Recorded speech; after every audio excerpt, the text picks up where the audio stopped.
नहमदु व नसल्ली अला रसूलिल करीम बिस्मिल्लाहिर्रहमानिर्रहीम। मेरे ज़मींदार काश्तकार भाइयों, डॉक्टर मोहम्मद याकूब आपकी खिदमत में अपना चैनल पाकिस्तान एग्रीकल्चर लेकर हाज़िर है। आज हम बागात, सब्ज़ियात और फसलात पर जो कीड़े हमलावर होते हैं उनसे तहफ़्फ़ुज़ के बारे में गुफ्तगू करेंगे। इस प्रोग्राम के दो हिस्से हैं। आज की वीडियो में दो चीज़ें डिस्कस करेंगे ताकि ज़मींदार भाइयों को कीड़ों के बारे बुनियादी चीज़ों का पता चल जाए। जैसा कि आप जानते हैं कि जब कोई कंज्यूमर या कोई ख़रीदार मार्केट जाता है फ्रूट और सब्ज़ी ख़रीदने, तो उसकी ये कोशिश होती है कि मैं कीड़ों और कीड़े मार अद्वियात से पाक सब्ज़ी और फ्रूट ख़रीदूँ। इस तरह जब एक मुल्क दूसरे मुल्क को फ्रूट और सब्ज़ी एक्सपोर्ट करता है तो उसमें भी इस बात का ख़ास ख्याल रखा जाता है कि उसमें न कीड़ों के असरात हों और ना पेस्टिसाइड के यानी कीड़े मार अद्वियात के असरात हों। अगर ख़रीदार मुल्क को इस पर कोई शक पड़ जाता है तो वो हाई टेक लेबॉर्ट्री में इसकी एनालिसिस करवाते हैं, और अगर वो कीड़ों के असरात या उनके अंडे या पेस्टिसाइड के असरात मौजूद हों तो वो पूरे कंटेनर बल्कि पूरे शिप उस मुल्क को वापस कर देते हैं, जिससे उस मुल्क की जो इंटरनेशनल मार्केट की जो वैल्यू होती है वो भी ख़राब होती है और उनकी साख भी ख़राब हो जाती है। लिहाजा हमें चाहिए कि हम पेस्ट एंड पेस्टिसाइड फ्री फल और सब्ज़ियाँ पैदा करें, यानी कीड़ों से भी पाक और कीड़े मार अद्वियात से भी पाक ये सब्ज़ियाँ हम पैदा करें ताकि और अपने मुल्क के लोगों को खिलाएं ताकि उनकी सेहत भी ठीक रहे। आज की इस वीडियो में हम दो अहम बातें बताने जा रहे हैं ताकि ज़मींदार भाई इनसे आगाह हो जाएं। देखें, जब भी आपकी फसल पर, आपके बागात पर, आपकी सब्ज़ियों पर कोई पेस्ट अटैक करता है तो उसको कंट्रोल करने से पहले उसका बिहेवियर स्टडी किया जाता है। अगर छोटे जानवर जिस तरह चूहा है, सेह है, गीदड़ है या सूअर है, ये अटैक करते हैं तो इसको आप कंट्रोल करने के लिए ख़ुसूसन आप उसका तरीक़ाकार देखते हैं कि ये इसका हमले का तरीका क्या है, किस वक्त हमला करता है और फसल की या बागात की कौन सी चीज़ को ज़्यादा डैमेज करता है। इस तरह सुंडियाँ जब हमला करती हैं, कीड़े हमला करते हैं तो उनका बिहेवियर भी स्टडी करना पड़ता है, उनको देखना पड़ता है कि ये कैसे और किस तरह हमला करते हैं। तो इसमें दो चीज़ें बड़ी अहम हैं। पहली बात तो यह है कि इनका जो लाइफ साइकिल है वो स्टडी किया जाए कीड़ों का। वो आपको पता होना चाहिए कि इनका दौरान ज़िंदगी क्या है, कि किस यानी ज़िंदगी के किस हिस्से पर वो सबसे ज़्यादा नुकसान पहुंचाते हैं, और फिर इनका तरीक़ा वारदात क्या है, कैसे हमला करते हैं। ये दो चीज़ें बड़ी अहम हैं और इनको आप थोड़ा सा जहन नशीं कर लें। अब इनकी लाइफ साइकिल या दौरान ज़िंदगी के बारे में आपको बता दें कि इनकी जो जितने भी कीड़े इनकी लाइफ साइकिल तो मेजॉरिटी जो है तीन हिस्सों पर मुश्तमिल हम कर लेते हैं कि अंडों से जो ही ये निकलते हैं तो लार्वे होते हैं, और उसके बाद प्यूपा में इनकी फॉर्म में चले जाते हैं, और उसके बाद ये बालिग़ परवाने बन जाते हैं। और ये तीन हिस्से हैं। अब ये जो अंडों से जो लार्वे निकलते हैं, यानी जब फ्रूट फ्लाई जो है, ये फल की मक्खी है, इसका जो लार्वा निकलता है वो फल के अंदर ही होता है, अमरूद के अंदर होगा, आम के अंदर होगा, या शफ्तालू के अंदर या खरबूजे के अंदर होगा। तो ये इसके अंदर इस तरह चने की जो ग्रेम की जो सुंडी है ये चने के ऊपर होती है, फिर काटन की जो है वो उसके बोल के ऊपर होती है, इस तरह बैंगन की जो है वो उस पर होती है। इसी के साथ साथ जो आपने देखा होगा कि जो बटरफ्लाई है, ये जो गोभी सरसों है या गोभी के ऊपर आपने देखा होगा कि सैकड़ों की तादाद में उसके पत्तों के ऊपर सुंडियाँ होती हैं। तो ये गोभी सरसों के ऊपर जो होती हैं ये सुंडियाँ होती हैं, ये यहाँ इनका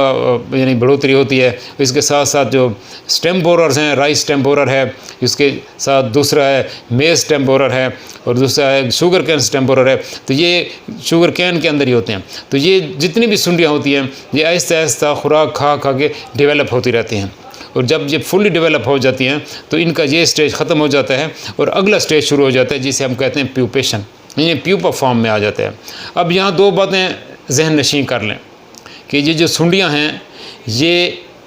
इस स्टेज पर सबसे ज़्यादा ख़तरनाक हैं और हमला ही करती हैं। यानी कीड़े का जो ये स्टेज है, सुंडियाँ वाली स्टेज, सबसे ख़तरनाक स्टेज है और ये हमला इसी पे करते हैं, बाकी स्टेज ख़तरनाक नहीं है।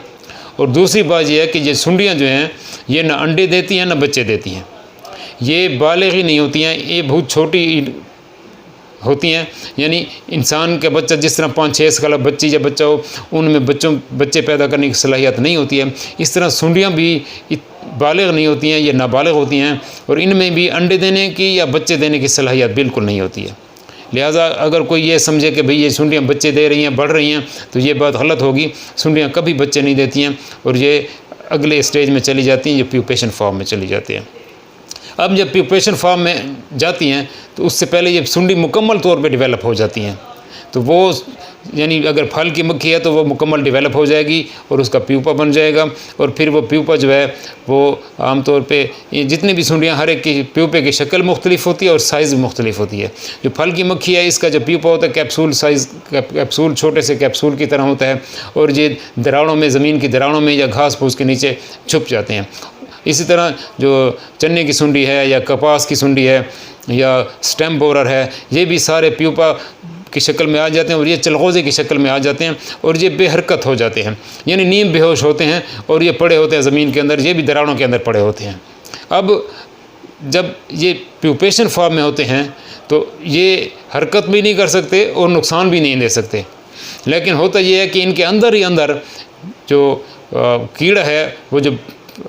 सुंडी है से जो कन्वर्ट होकर प्यूपा बना और उसके बाद अब ये परवाने की शक्ल इख्तियार करता जा रहा है। इसमें पर भी बन रहे होते हैं, इसमें टांगे बन रहे होते हैं, इसमें उसकी एंटनी बन रही होती हैं, तो ये एक मुकम्मल परवाना बन रहा होता है। उसके बाद ये जिस तरह अंडे से चूज़ा निकल आता है, ये भी इस तरह प्यूपे से एक बालिग परवाना वहाँ से निकल आता है। अब जो फल की मक्खी है, आपने देखा होगा कि बाग के अंदर एक सुर्ख रंग की या लाइट येलो कलर की एक मक्खी फिर रही होती है, ये फल की मक्खी उसी प्यूपे से निकली हुई थी। और इसी तरह जो चने की सुंडी आपने देखा होगा कि आपके घरों में भी और खेतों में भी या बल्लभ के साथ आपने देखा होगा कि एक भूरे रंग का परवाना होता है। और इस तरह आपने देखा होगा कि आपके खेतों में तितलियां फिर रही होती हैं सफ़ेद रंग की, ये वही बटरफ्लाइज होती हैं जो सुंडियां से प्यूपा बनी हैं और प्यूपा के बाद ये बटरफ्लाई बन गए हैं, ये गोभी सरसों के ऊपर होती हैं। इस तरह स्टेम बोरर है या मेज स्टेम बोरर है, राइस स्टेम बोरर है या शुगर कैन स्टेम बोरर, तो ये सारे इनके परवाने बन जाते हैं और इन परवानों में अब नर और मादा होते हैं। अब इस स्टेज पे, परवाना स्टेज पे भी वो नुकसान नहीं पहुंचाते। अब नर और मादा का मिलाप होता है और अब मादा जो है वो अंडे देने के लिए तैयार हो जाती है। अब जब मादा अंडे के लिए तैयार होती है तो कुदरत ने इनको एक ऐसा शऊर दिया है, जितने भी कीड़े हैं और जितने भी मादा परवाने हैं, इनको कुदरत ने एक शऊर दिया हुआ है। वो शऊर ये है कि ये वहाँ पर अंडे देंगी जहाँ पर इनको 100% यकीन होता है कि ना अंडे ज़ाय होंगे और ना इनके जो लार्वे निकलेंगे वो ज़ाय होंगे। लिहाजा वो ऐसी जगह पे अंडे देती हैं जहाँ पर अंडों की जगह भी महफूज हो और साथ खुराक भी मौजूद हो। आपने देखा होगा कि जब अमरूद सख्त होता है तो वहाँ आपने कभी उनमें कीड़े नहीं देखे होंगे, क्योंकि जब ये फल की मक्खी अंडे देती है तो ये सॉफ्ट जो नरम किस्म का फल होता है वहाँ अंडे देती है। अब फल की मक्खी का तरीका वारदात ये है कि उसके एंड पे एक सुई होती है, जो सुई के ज़रिए अंडे इंजेक्ट कर देती है अमरूद के अंदर, आम के अंदर या खरबूजे के अंदर या शफ्तालू के अंदर या जितने भी फ्रूट्स हैं उनके अंदर ये अंडे इंजेक्ट कर दिए और वो अंडे कुछ मुद्दत के बाद लार्वा में कन्वर्ट हो जाते हैं और फिर वो उसके गूदे को खाना शुरू कर देते हैं। तो ये वहाँ फल की मक्खी अंडे देती है जहाँ पर उसे यकीन होता है कि अगर ये लार्वे निकलेंगे तो वो जो पल्प होगी, जो गूदा होगा फ्रूट का, वो नरम होगा, इसलिए वो नरम फलों में अंडे देती है। इस तरह चने की जो सुंडी है वो चने के ऊपर वाले पत्तों पे अंडे देती है और जो ही अंडों से बच्चे उसके निकलते हैं कि वो जो लार्वे निकलते हैं वो उसी पे फीड करना, खाना शुरू कर देते हैं पत्तों को। वो आहिस्ता आहिस्ता बढ़ते जाते हैं और फिर वो पॉड्स के अंदर घुस जाते हैं, फिर जो चना होता है ग्रीन सा उसको खाते हैं। इस तरह जो कपास है वो टिंडे के साथ देखा होगा आपने कि उसके अंडे होते हैं, वहाँ अंडे दे देती है उसकी मादा, तो वो फिर वहाँ पर उसके सुंडियाँ निकलती हैं और फिर उसको खाना शुरू कर दें। इसी तरह स्टेम बोरर है, उसके साथ एग मास होता है, वो वहाँ पर अंडे देती है उसकी मादा और राइस स्टेम बोरर की शक्ल में वो उसके अंदर घुस जाते हैं उसके लार्वे और उसको नुकसान देते हैं। इस तरह जो मकई है और शुगर कैन है, इस तरह जितने भी सुंडियाँ हैं वो अंडों से निकलकर वो ऐसी जगह पे उनको अंडे देती हैं उनकी मादा जहाँ पर ये उनकी खुराक मौजूद होती है और नुकसान करना शुरू कर देते हैं। अब यहाँ एक और बात भी काबिल ज़िक्र है कि जब ज़मींदार भाई हमारे देखते हैं कि सुंडियाँ आ गई हैं बहुत ज़्यादा, फिर उस वक्त ये उसका स्प्रे ढूंढते हैं। तो कोशिश करें कि जब ये सुंडियाँ अंडे देती हैं, ख़ासकर जो हेलिकोवर्पा है, ये जो चने की सुंडी है या कपास की सुंडी है, तो ये जब अंडे देती है तो ये इनके अंडे नज़र आ रहे होते हैं, भूरे रंग के अंडे होते हैं, 2-2 3-3 अंडे इनके नज़र आ रहे होते हैं। और अगर आप थोड़ी सी ये ट्रेनिंग कर लें, अगर किसी पढ़े लिखे नौजवान को भेज दें किसी रिसर्च सेंटर में या किसी एंटोमोलॉजिस्ट के साथ भेज दें और उससे वहाँ जाकर पेस्ट स्काउटिंग सीख लें। कि पेस्ट स्काउटिंग ये होती है कि आप अपने फील्ड में देखें और आप पहचान लें कि वाकई हमारी क्रॉप के ऊपर, हमारी फसल के ऊपर यानी कीड़ों के अंडे आए हुए हैं, तो आप उसको बड़े आसानी से कंट्रोल कर सकते हैं। क्योंकि ज़मींदार भाई को इस तरह फ़िलहाल पता नहीं चलता, क्योंकि उसने इस किस्म की कोई ट्रेनिंग नहीं हासिल की होती है, ना उसको इस किस्म का पता होता है। जब ये पेस्ट स्काउटिंग की ट्रेनिंग हासिल कर लेंगे और कोई यानी पढ़ा लिखा आपका नौजवान हो तो उसको आप जाकर कुछ दिन ट्रेनिंग कर लें तो बड़े आसानी से वो अंडे नज़र आ जाते हैं और वो उनको पहचान लेगा कि भाई हमारी फसल पर अंडे दे गई हैं जो मादा है परवानों की, तो अब उसके बाद ये इनके लार्वे आने वाले हैं।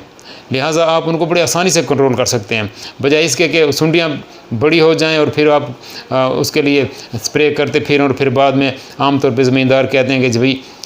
हमने स्प्रे किया है तो वो कंट्रोल नहीं होता। वजह उसकी ये होती है कि उनमें कोई रेजिस्टेंट डेवलप हो जाता है। लिहाजा आप शुरू ही में उनको कंट्रोल करने की कोशिश करें तो इंशाल्लाह आपको बहुत फ़ायदा होगा इसका, कि शुरू इससे पहले कि वो सुंडियाँ बन जाएं बड़ी बड़ी, तो आप पहले ही उनको कंट्रोल करने की कोशिश करें। तो आज का हमारा जो पहला हिस्सा है उसमें हमने थोड़ी सी आपको उनके लाइफ साइकिल के बारे बता दिया कि ये सुंडियाँ जो हैं कीड़े जो हमले करते हैं फसलात पर, उनके लाइफ साइकिल क्या है कि अंडों से उनके लार्वे निकलते हैं और लार्वे ख़तरनाक स्टेज होती है, सबसे ज़्यादा ख़तरनाक जो है लार्वा स्टेज है। उसके बाद प्यूपा बन जाते हैं, उसके बाद फिर परवाने बन के नर मादा होते हैं,